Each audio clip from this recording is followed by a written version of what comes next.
नमस्कार दोस्तों, स्वागत है आपका हमारे चैनल पर। आज हम आपको लेकर चलेंगे भारत के एक शानदार ट्रेन सफर पर। Mangala Lakshadweep express train number 12,618 12618 के साथ ये ट्रेन हजरत निजामुद्दीन दिल्ली से एर्नाकुलम केरल तक की लंबी दूरी तय करती है और इस सफर में कई राज्यों की खूबसूरती और विविधता का अनुभव कराती है। इस वीडियो में हम जानेंगे इस ट्रेन का इतिहास, रूट, टाइम टेबल, टिकट किराया और इससे जुड़ी कुछ रोचक बातें। तो आइए शुरू करते हैं। इस ट्रेन की शुरुआत 26 जनवरी 1973 को हुई थी, जब टी.ए. पई रेल मंत्री थे। इसे नई दिल्ली से केरल और कर्नाटक के लिए पहली सीधी ट्रेन के रूप में शुरू किया गया था। तब तक केरल और कर्नाटक के लोग राजधानी दिल्ली की यात्रा के लिए चेन्नई और नई दिल्ली के बीच चलने वाली ग्रैंड ट्रंक एक्सप्रेस पर निर्भर थे। तब रेलगाड़ी में केवल सेकंड सीटिंग ही होती थी, क्योंकि तब जनता एक्सप्रेस रेलगाड़ियां शुरू की गई थीं, जो वर्ग विहीन समाज की परिकल्पना करती थीं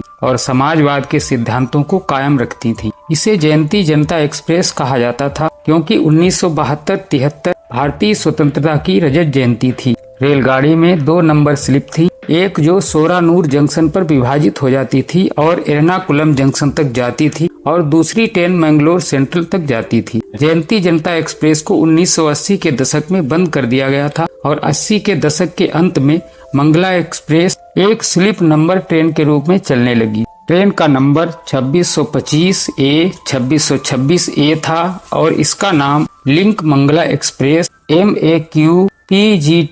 MAQ रखा गया था। चूंकि ट्रेन मैंगलोर तक चलती थी, इसलिए मंगला नाम मंगला देवी से लिया गया, जो मैंगलोर शहर की सबसे महत्वपूर्ण देवी हैं। 1998 और 99 में जब कोंकण रेलवे खोला गया, तो इस ट्रेन का मार्ग बदलकर कोंकण के रास्ते मंगलुरु तक कर दिया गया। बाद में रामविलास पासवान ने जहाज से कोच्चि पहुंचने वाले लक्षद्वीप के यात्रियों को केरल कनेक्शन प्रदान करने के उद्देश्य से इस ट्रेन को कोच्चि के एर्नाकुलम जंक्शन तक बढ़ा दिया। करवत्ती में बुकिंग की सुविधा खोली गई। इसके बाद ट्रेन का नाम बदलकर मंगला लक्षद्वीप एक्सप्रेस कर दिया गया। इस ट्रेन का उद्देश्य था विभिन्न राज्यों को जोड़ते हुए यात्रियों को एक आरामदायक और लंबी दूरी की यात्रा का अनुभव कराना। धीरे धीरे ये ट्रेन लंबी दूरी की यात्राओं के लिए यात्रियों की पसंदीदा बन गई। मंगला लक्षद्वीप एक्सप्रेस भारत की उन ट्रेनों में से एक है जो इतनी लंबी दूरी तय करती हैं और यह देश के विभिन्न भौगोलिक परिदृश्यों से होकर गुजरती है। इस ट्रेन का रूट यात्रियों को कई प्रकार की प्राकृतिक खूबसूरती का अनुभव कराता है, जैसे गोवा के समुद्र तट, कोंकण के हरे भरे पहाड़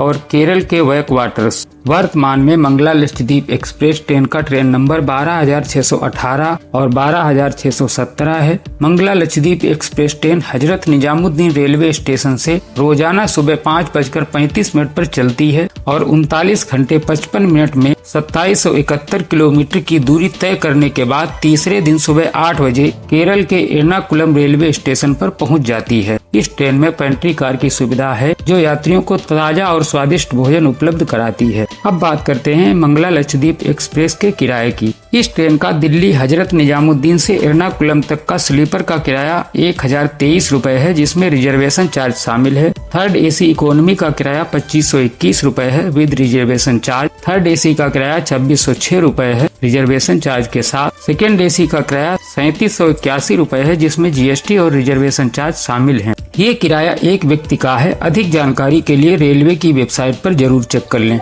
अब बात करते हैं मंगला लक्षद्वीप एक्सप्रेस ट्रेन के रूट के बारे में। हजरत निजामुद्दीन रेलवे स्टेशन से ट्रेन सुबह 5:35 पर प्लेटफार्म नंबर 5 से प्रस्थान करती है। इसके प्रमुख स्टेशन इस प्रकार हैं: Faridabad, Mathura junction, Agra cantt, Morena, Gwalior junction, Virangana Lakshmibai Jhansi junction, Bina junction, Bhopal junction, Itarsi junction, Khandwa, Burhanpur, Bhusawal junction, Manmad junction, Nashik road, Kalyan junction, Panvel, Khed, Chiplun, Ratnagiri, Kankavli, Thivim, Madgaon, Karwar, Kumta, Bhatkal, Kundapura, Udupi, Mangalore, Kasaragod, Nileshwar, Payyanur, Kannur, Thalassery, Vadakara, Koyilandy, Tirur, Pattambi, Shoranur junction, Aluva के बाद एर्नाकुलम जंक्शन रेलवे स्टेशन पर पहुंचकर अपनी यात्रा समाप्त करती है। तो दोस्तों, ये थी मंगला लक्षद्वीप एक्सप्रेस ट्रेन 12,618 की कहानी। अगर आप कभी उत्तर से दक्षिण की यात्रा का आनंद लेना चाहते हैं तो ये ट्रेन आपके लिए एक बेहतरीन विकल्प हो सकती है। इस वीडियो को लाइक और शेयर जरूर करें और चैनल को सब्सक्राइब करना ना भूलें ताकि हम इसी तरह की रोचक जानकारी आपके लिए लाते रहें। धन्यवाद।